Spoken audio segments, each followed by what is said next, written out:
কেউ তোমায় অবহেলা করছে, কি করে বুঝবে? কাউকে অবহেলা করার সুন্দর একটা কৌশল হলো ব্যস্ততা দেখানো। সম্পর্কে বা রিলেশনশিপে ব্যস্ততা শব্দটির কোনো স্থান নেই।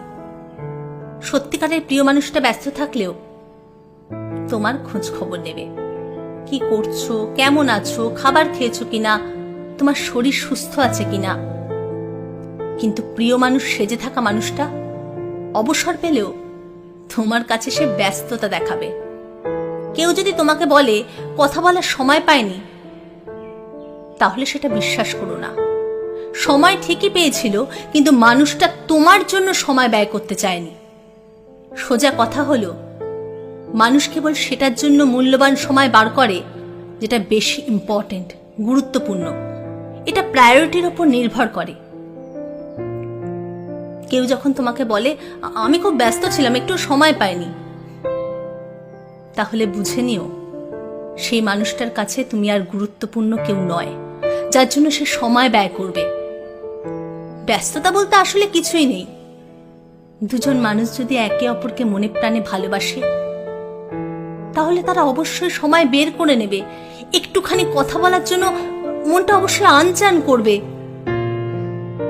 একটুখানি কথা বলার জন্য ব্যাকুল হয়ে পড়বে।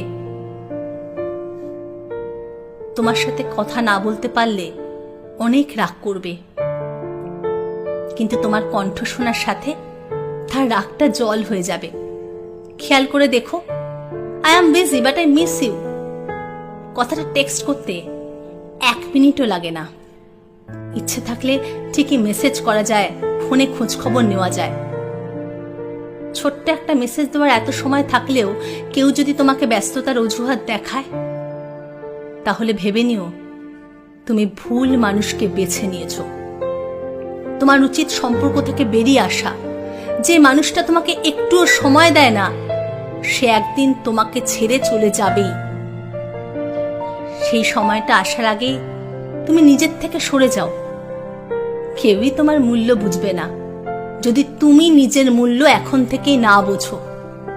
মনে রাখবে, নিজের মূল্য বোঝা সবচেয়ে বেশি জরুরি।